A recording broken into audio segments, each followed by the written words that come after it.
Welcome to Dronacharya IAS YouTube channel. This is our daily newspaper video. आज है 21 नवंबर और हम आज के द हिंदू न्यूज़पेपर के मस्ट रीड न्यूज़ आर्टिकल्स को ब्रीफली कवर करेंगे। आज का हमारा पहला आर्टिकल, इसे हम काफ़ी देर से फॉलो भी कर रहे थे। हमने रिसेंट पास में देखा था कि सुप्रीम कोर्ट में तमिलनाडु और केरला गवर्नमेंट्स ने अपने गवर्नर के अगेंस्ट प्ली किया था। तो अभी रिसेंटली तमिलनाडु के केस में सुप्रीम कोर्ट ने अपनी जजमेंट दी है। तो let's see what Supreme Court has to say on the role of governor. Next we have is a draft national pharmacy commission bill. तो रिसेंटली एक ड्राफ्ट बिल जो है ये मिनिस्ट्री की वेबसाइट के ऊपर पब्लिक ओपिनियन के लिए रखा गया है। सो वी विल सी कि इस नेशनल फार्मेसी कमीशन बिल के क्या मेजर प्रोविजंस हैं। Next up we have is China Myanmar economic corridor. तो इसकी डिस्कशन भी करेंगे और किस तरह इस कॉरिडोर को श्रीलंका तक एक्सटेंड किया जा रहा है, that will also follow in this particular article. Next we have is India Australia 2+2 dialogue, इसकी डिटेल्स देखेंगे। एंड लास्टली इंडिया में 54th international film festival of India, इसे इनॉग्रेट कर दिया गया है। तो इसकी कुछ फाइन प्रिंट डिटेल्स भी हम यहाँ पे देखेंगे। So let's begin with today's video. So आज का हमारा पहला article GS paper 2 point of view से, पॉलिटी पर्सपेक्टिव से बहुत इंपॉर्टेंट है। This is about the role of governor in the legislature. Now इसकी हिस्ट्री हम सब जानते हैं कि किस तरह तमिलनाडु गवर्नमेंट और केरला गवर्नमेंट रिसेंटली इन्होंने सुप्रीम कोर्ट में अपने गवर्नर के अगेंस्ट पिटिशन फाइल की थी। बेसिकली कि जो गवर्नर्स हैं वो एक्शन नहीं ले रहे हैं, बिल्स के ऊपर अपना कंसेंट नहीं दे रहे हैं, इनएक्टिविटी रह रही है on most of the bills. तो इसे लेकर अब दो चीज़ें हुई हैं। एक तो तमिलनाडु गवर्नमेंट का आर्ग्यूमेंट सुप्रीम कोर्ट में हुआ, जिसके बाद सुप्रीम कोर्ट ने कुछ इंपॉर्टेंट पॉइंट्स को मेंशन किया है when it comes to the role of governor in the legislature. Secondly Kerala के गवर्नर से उनका रिप्लाई मांगा गया है, क्योंकि केरला गवर्नमेंट ने भी उनके खिलाफ पिटिशन फाइल की है सुप्रीम कोर्ट में। तो अभी सुप्रीम कोर्ट ने केरला के गवर्नर से इस मैटर के ऊपर उनका रिप्लाई मांगा है। तो ये दो बड़ी चीज़ें हुई हैं। Now coming back to the news of Tamil Nadu, तो तमिलनाडु के गवर्नर RN रवि, उन्होंने कुछ बिल्स के ऊपर अपना जो असेंट है उसे विदहोल्ड करके रखा हुआ है। ऐसे बिल्स जिनको तमिलनाडु लेजिस्लेटिव असेंबली पास कर चुकी है और उन्होंने असेंट के लिए गवर्नर को दिया था, और बहुत से ऐसे बिल जो हैं उनके ऊपर असेंट विदहोल्डेड है। नाउ इसे लेकर सुप्रीम कोर्ट ने काफ़ी सीरियस कंसर्न एक्सप्रेस किया है। अब देखिए यहाँ पे हमारे कॉन्स्टिट्यूशन का आर्टिकल 200 बेहद इंपॉर्टेंट हो जाता है। तो जब कोई भी स्टेट लेजिस्लेटिव असेंबली कोई बिल पास करती है और पास करने के बाद उसे गवर्नर के पास प्रेजेंट किया जाता है उनके असेंट के लिए, तो उस केस में हमारे पास आर्टिकल 200 गवर्नर को 4 ऑप्शंस प्रोवाइड करता है। यहाँ पे पहला ऑप्शन है कि इमीडिएटली जो असेंट है वो दे दीजिए और उस बिल को एक्ट बना दीजिए। That is the first option. Second option is to withhold the assent, ठीक है, अपने असेंट को रोक के रखें। थर्ड ऑप्शन इज कि अगर वो उस पर्टिकुलर बिल को लेजिस्लेटिव असेंबली में रिटर्न भी कर सकते हैं। They can ask for reconsidering the bill, और कोई स्पेसिफिक प्रोविजन है उसके अंदर कोई अमेंडमेंट अगर करनी है तो ऐसे केस में वो अपने उस बिल को दोबारा लेजिस्लेटिव असेंबली में भेज सकते हैं फॉर रिकन्सिडरेशन। ओके, लेकिन यहाँ पे सुप्रीम कोर्ट ने दोबारा ये क्लियर किया है कि अगर लेजिस्लेचर उस बिल को रीअप्रूव कर देता है, चाहे वो गवर्नर ने जो अमेंडमेंट सजेस्ट की है उसे माने या ना माने, लेकिन उन्होंने सेम बिल को रीअप्रूव अगर कर दिया, तो अब गवर्नर यहाँ पे कॉन्स्टिट्यूशनली ऑब्लाइज हो जाता है कि उसे उस बिल को अपना असेंट देना होगा। ये स्पेसिफिकली सुप्रीम कोर्ट ने दोबारा मेंशन किया है कि अगर गवर्नर उस बिल को एक बार लेजिस्लेचर को रिटर्न कर देता है फॉर रिकन्सिडरेशन और वापस लेजिस्लेचर ने वो बिल रीअप्रूव कर दिया, अब चाहे उसमें कोई अमेंडमेंट की चाहे ना की, अब वापस जब बिल रिप्रेजेंट कर दिया, तो ऐसे केस में गवर्नर अब कॉन्स्टिट्यूशनली ऑब्लाइज हो जाता है उस पर्टिकुलर बिल को अपना असेंट देने के लिए। ठीक है, फोर्थ ऑप्शन यहाँ पे है कि कोई बिल जो गवर्नर को असेंट के लिए दिया गया उसे गवर्नर प्रेसिडेंट्स कंसिडरेशन के लिए रिजर्व कर सकता है। लेकिन इस केस में भी सुप्रीम कोर्ट ने ये दोबारा क्लियर किया कि कोई भी ऐसा बिल जिसके ऊपर गवर्नर ने अपना असेंट विदहोल्ड कर रखा है या फिर अगर उसे एक बार हाउस को रिकंसिडरेशन करने के लिए भेज दिया, अब सपोज करें कोई बिल था, उसे गवर्नर ने रिकंसिडरेशन के लिए लेजिस्लेचर को दे दिया, अब लेजिस्लेचर ने दोबारा उस बिल को रीअप्रूव करके गवर्नर को दिया। अब सेकेंड टाइम में गवर्नर उस बिल को प्रेसिडेंशियल अप्रूवल के लिए, प्रेसिडेंशियल कंसिडरेशन के लिए भेज नहीं सकता। मतलब जब पहली बार बिल प्रेजेंट किया गया था तब वो प्रेसिडेंट्स अप्रूवल के लिए, प्रेसिडेंट्स कंसिडरेशन के लिए बिल को रख सकते थे, लेकिन एक बार दोबारा लेजिस्लेचर में वापस भेज के सेकेंड टाइम जब प्रेजेंट किया गया है, फिर उस बिल को प्रेसिडेंट्स कंसिडरेशन के लिए रिजर्व नहीं किया जा सकता। ये सुप्रीम कोर्ट ने इससे क्लियर किया है। वैसे भी जब हम प्रेसिडेंट्स कंसिडरेशन की बात करते हैं तो तब हमारे पास आर्टिकल 201 आ जाता है, जिसके अंदर जो प्रेसिडेंट है उसे पावर मिल जाती है कि वो उस पर्टिकुलर बिल के ऊपर डिसीजन लें, वो अपना असेंट ग्रांट करें या विदहोल्ड करें। यहाँ पे कोई पर्टिकुलर टाइम फ्रेम नहीं रखा गया था for the president to decide for the bill's outcome. Supreme court ने अपनी जजमेंट में एक बड़ी चीज़ कही है कि अगर एक बार लेजिस्लेचर बिल को रीअप्रूव कर देता है, आपने वापस भेजा हाउस में, लेजिस्लेचर ने रीअप्रूव कर दिया, तो तब उस बिल की फुटिंग एक मनी बिल के जैसे हो जाती है। तो उस पर्टिकुलर केस में गवर्नर को अपना असेंट देना ही होगा, वो प्रेसिडेंट को रेफर नहीं कर सकते। तो ये स्पेसिफिकली सुप्रीम कोर्ट ने यहाँ पे मेंशन किया है। आगे बढ़ते हैं। हमारा अगला news article draft national pharmacy commission bill से रिलेटेड है। Well, recently union health ministry ने नेशनल फार्मेसी कमीशन बिल का ड्राफ्ट प्रिपेयर किया है और अपनी वेबसाइट पे अपलोड किया है। Ministry has invited comments from the public and from the stakeholders on this proposed national pharmacy commission bill 2023। Now अगर हम इस नेशनल फार्मेसी कमीशन बिल 2023 के मेन प्रोविजंस देखें तो सबसे बड़ी बात यहाँ पे ये है कि नेशनल फार्मेसी कमीशन जो है वो सेटअप किया जाएगा।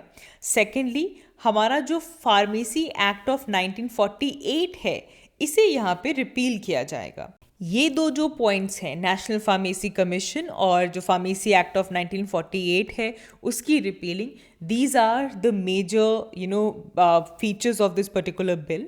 बट साथ ही में इस बिल का ये भी एम है कि इंडिया में फार्मेसी एजुकेशन की क्वालिटी इम्प्रूव किया जाए, इसे हाई क्वालिटी फार्मेसी एजुकेशन में की तरफ हम लेकर जाएं, और साथ ही में ये एजुकेशन अफोर्डेबल भी हो, right. And also all over India pharmacy के जो प्रोफेशनल्स हैं उनकी अवेलेबिलिटी भी इंश्योर्ड हो। Plus this bill also aim कि हमारा जो हेल्थ केयर है वो इक्विटेबली, जो हमारी फार्मेसी सर्विसेज हैं वो इक्विटेबली सभी सिटीजन्स के लिए अवेलेबल हो।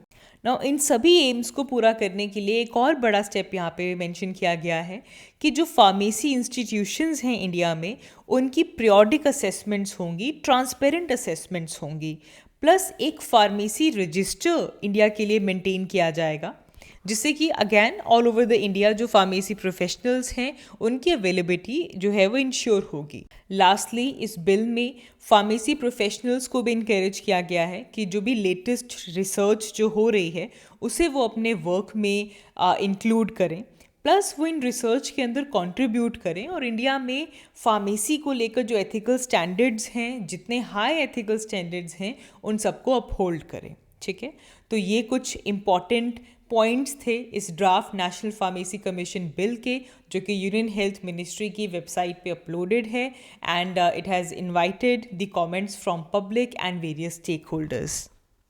मूविंग अहेड, हमारा अगला news article international order perspective से इम्पॉर्टेंट है। Well, it is about China Myanmar economic corridor. Well, the news is this कि चाइना म्यांमार इकोनॉमिक कॉरिडोर को, CMEC को श्रीलंका तक एक्सटेंड करना चाहता है और इस पर्टिकुलर चीज़ को उन्होंने अब अपनी प्रायोरिटी बना दी है कि किस तरह चाइना म्यांमार इकोनॉमिक कॉरिडोर को श्रीलंका तक एक्सटेंड किया जाए। ठीक है, अब यहाँ पे समझिए आप, ये जो चाइना म्यांमार इकोनॉमिक कॉरिडोर है ये चाइना का जो बेल्ट एंड रोड इनिशिएटिव है उसका एक हिस्सा है, उसका एक पार्ट है। स्पेसिफिकली अगर हम यहाँ पे म्यांमार की बात करें, ये जो चाइना म्यांमार इकोनॉमिक कॉरिडोर है इसके 3 मेन पिलर्स हैं। एक जो पिलर है that is around Kyaukphyu special economic zone. तो हमारे पास म्यांमार का जो क्याप्यू वहाँ पे स्पेशल इकोनॉमिक जोन बनाया गया है, वहाँ तक ये belt and road initiative extend होगा। प्लस चाइना म्यांमार बॉर्डर पे इकोनॉमिक कोऑपरेशन जोन बनाया जाएगा between both the countries, and Myanmar की जो न्यू यांगोन सिटी है वहाँ तक इसे कनेक्ट किया जाएगा। That is the main idea of China Myanmar economic corridor.